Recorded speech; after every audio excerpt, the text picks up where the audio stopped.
Hey folks, this is Kelani. I think gear might be getting a little bit out of control. Can you imagine if the game offered you the chance to re-roll your items as often as you like? With how many random variables we have to deal with in-game right now, with Titan Forging, War Forging, random sockets, random extra stats like speed and leech. Heck, some types of gear even have all random stats when you craft them.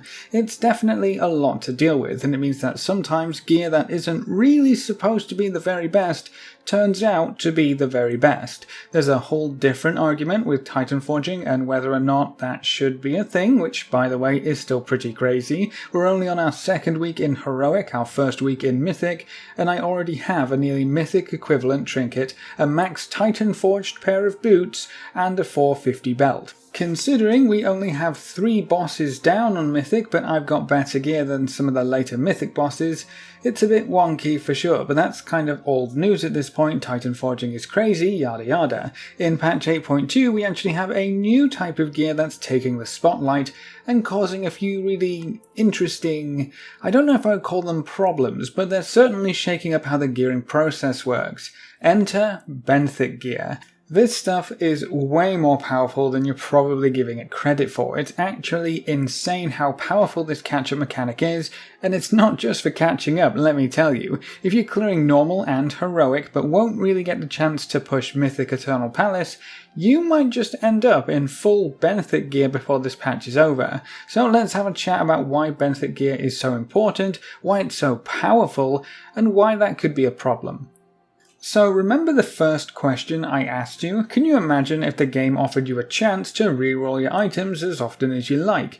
Well, that's what you can do with Benthic gear. There are a few limitations, thankfully, because without them this would be even more absurd. Benthic gear cannot Titan Forge or War Forge, and they have set in stone stats. You can only get the specific pieces that drop as Benthic items, which all have their stats and effects locked in. So you can't keep re-rolling the same piece over and over with the hopes of getting your perfect secondary stats. That doesn't mean you won't find your perfect secondary stats though. Actually, it's much easier because you don't have that extra layer of RNG. If a pair of boots has haste verse, and that's exactly what you want, well, all you have to do is get that pair of boots. If your stats aren't being represented, then that's just tough luck, but this gear can still roll sockets.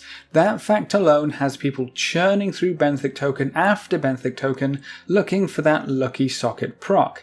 Now, catch-up tokens aren't really anything new, but I think the main reason why Benthic gear is so incredibly powerful is because you can upgrade it so far, and secondary stats are so valuable to so many classes. Right now, a heroic Eternal Palace piece is 430 item level. You can get any and all Benthic pieces up to 425 if you have enough mana pearls. Add a socket on top of that, which can be worth 5 to 15 item levels, depending on how hungry your class or spec is for secondary stats, and you're looking at a piece of gear which might not be replaced at all in the heroic version of the raid. Even more so if the Benthic piece has perfect secondary stats and the raid drops don't. So you can get a heroic raid gear, or even better than heroic raid gear piece, just from farming up some mana pearls and getting lucky. Getting lucky really is the key here, because if you don't get the sockets, the piece of Benthic gear isn't going to be worth upgrading most of the time. Another factor which creates more of a problem is that we just got a whole new round of profession items. New flasks, new potions, new crafted gear, new enchants, but more importantly, at least for the current topic, new gems. We now have epic gems for secondary stats that provide 50 of your chosen secondary stat. So you can plop a plus 50 stat gem into any socket on Benthic gear that happens to pop up. These gems were actually nerfed very quickly in patch 8.2. They used to give you plus 60 to your chosen stat, just like the new enchants, but I guess people were getting a little too strong when they were stacking sockets. I think the blue post that accompanied the nerf said that they didn't want a socket to be as powerful as those new gems allowed them to be. With plus 60 of a stat, a socket could be worth plus 15 item levels on the right item, which seems a little absurd really. Add to that the fact that you can get full sockets on your gear just by using the Benthic token gearing system if you have enough mana pearls. I know a lot of top end raiding guilds have a crazy number of Benthic pieces across most of their characters because it's so much easier to gear up that way when compared to running split runs. Obviously they did both, they're going to do both, but a lot of Mythic raiders right now are still rocking Benthic gear because it's simply better. With sockets being random on all gear and you being able to open up as many Benthic tokens as you can get, it's way faster and easier to get sockets with Benthic stuff than it is to get sockets from raid gear or even Mythic Plus gear or any other source right now. You're creating so many pieces of gear, you're bound to get a socket eventually. One of the main reasons why I think this is kind of a problem is how a lot of players are treating their ults. The Benthic system went through a few revisions, but at least some part of it has always been bind on account. That usually signifies a catch-up mechanic designed to get your ults up to speed, even if you're not playing them all too much. Get the tokens on your main and send them over to your ults because you shouldn't really need Benthic gear if you're playing a lot on that character. That's how I thought it was going to go. Some quick and easy 385 gear that has some upgrade potential for the characters you sort of want to play, but don't really want to put in any time and effort. Except that's not how players are using their ults and their spare Benthic gear tokens, because you always have the chance to get that socket on any piece of Benthic gear, and you might get incredibly unlucky sometimes. You might need a lot of Benthic tokens to get the perfect piece. You could even get a socket on the wrong piece of Benthic gear. That would be unfortunate, so we need more and more tokens to keep this train going. If you remember back to the earliest days of Nazjatar, the introduction quest actually gives you a free Benthic token to choose between 3 of them, I believe, and 20 mana pearls to go ahead and upgrade that free piece of Benthic gear right away. Well, what a lot of players have been doing is taking those mana pearls and buying some Benthic tokens they want on their main, and then sending everything over, including the freebie that they got to give their main more chances at some overpowered loot. If you have multiple ults, you can actually get 5 Benthic tokens per ult that you take through Nazjatar and give those to your main. It's 25 free mana pearls. I'm not too sure that's how Blizzard really saw this whole thing unfolding, but hey, any chance to get that super awesome piece of gear, right? This is even more important because, yeah, sure, you could buy those tokens on your main, but you're going to need the mana pearls to upgrade the piece you want when it finally rolls the socket. So you want to keep your main's pearls as untouched as possible, and trading everything over from any ults you have is the perfect way to do that. Any ult you have at max level can do the introduction quest. If you can be bothered doing it multiple times, you can get a bunch of free Benthic tokens. If you really want to go crazy, all of those ults could also get to the point where they unlock world quests, do all the mana pearl world quests and all the mana pearl activities in the day, buy more Benthic tokens and send those over as well. But anyway, when the catch-up mechanic ends up with players funneling gear from their ults to their mains, I think the results might be a little too powerful to really be considered a catch-up mechanic. This is more of a skip over half of heroic gearing progression mechanic. And there's one last piece of the puzzle which pushes a few Benthic pieces over the edge. The special effects. Some of these are pretty tame and don't really do much. Less falling damage, move a bit faster, some have unique effects that are actually really useful, like the special Murloc Wear's cloak, but you don't have any reason to upgrade that. It does its job at 385 item level. You just have to keep it in your bags and remember not to disenchant it. But some of them provide real throughput increases, and they're actually quite significant. Braces that can deal an extra 10k damage whenever you use spells and abilities. Boots that increase your critical strike damage. Hands that send out droplets to deal damage or do some healing. These aren't just fun effects or flavor effects, they increase the value of the item way past their actual item level. When you think back to the Crucible of Storm's raid gear that had a lot of special effects on it that did a lot of cool stuff. Some of that was throughput increasing, but you always paid the price with secondary stats. Benthic gear doesn't do that, it's not part of the stat budget. With the socket and effect combined, a 425 Benthic item with your perfect stats can be better than Mythic raiding piece of gear. My current braces are some of the best braces I can get right now. The braces available from Mythic Eternal Palace would have to Titan Forge or get a socket for them to be worth using at all. That is absolutely insane in my opinion, and that's just one slot. Imagine filling your character sheet with 415 or 420 socketed items. You don't even have to get them all the way up to 425 right away for them to be amazing pieces of gear, especially the pieces with extra effects that deal damage or heal.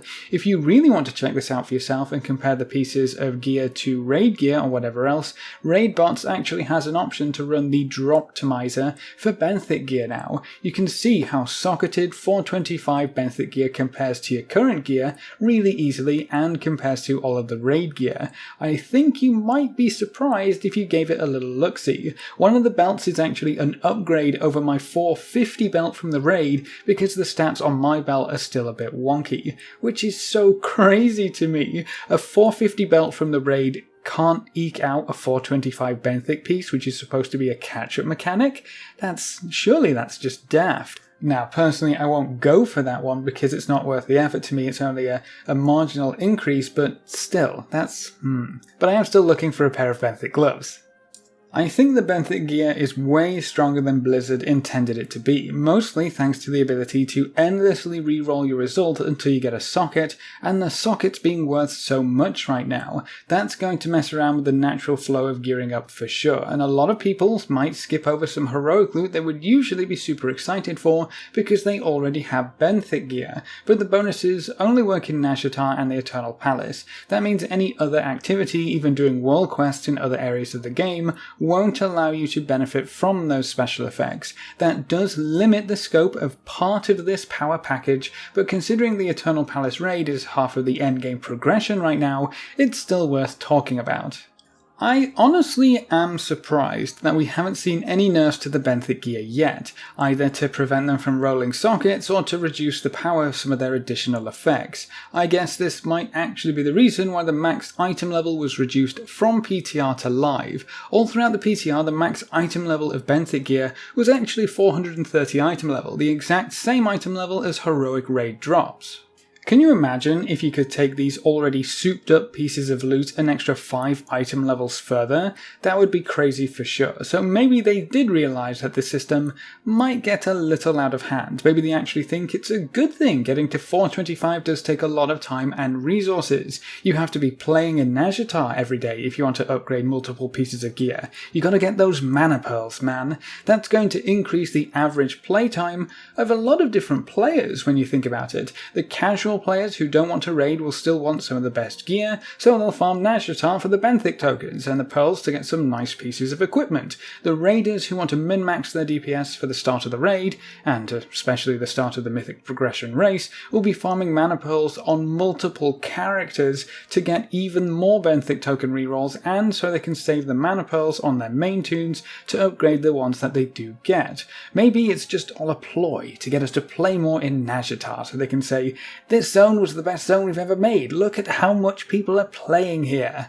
I know I've definitely been playing more World of Warcraft in patch 8.2 than I have for pretty much the rest of Battle for Azeroth so far, I think. There's just so much to do, and so many reasons to actually go out and get it done. I think the Benthic gear is too strong for what it is, unless the dev team actively wanted another source of gear progression in the game besides dungeons and raiding. If that really is the plan, I guess the question would be, where would you cap off that type of gear progression? Because Mythic plus Dungeons right now, they always cap off at heroic raiding level with a few choices and options there to get up to the Mythic level. So is Benthic gear still too strong if that's the case?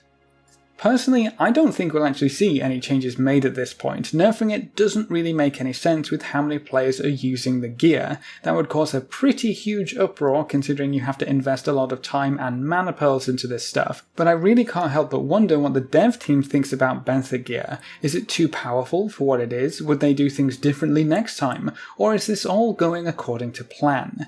Either which way, Benthic gear is crazy powerful right now. If you haven't been taking advantage of the free socket roller coaster, then it might be something you should look into. As I said before, depending on your class and spec, some of these pieces can be on par with Mythic Raid loot. What do you think of the Benthic gear system so far in patch 8.2? Are you going to make use of these easily obtainable sockets? Any of you taking this a bit too far and getting sockets in all of your gear to actually give the jewel crafters a little bit of business? Leave all your thoughts in the comment section below. A big thank you to all of our supporters over on Patreon. You can see their names floating by on screen. If you want to join these lovely guys and gals, you can find a link in the description below. Remember to leave a like just below the video before you leave. If you want to see more, make sure to subscribe. But apart from that, thanks for watching folks, good luck and have fun, and as always I will see you next time.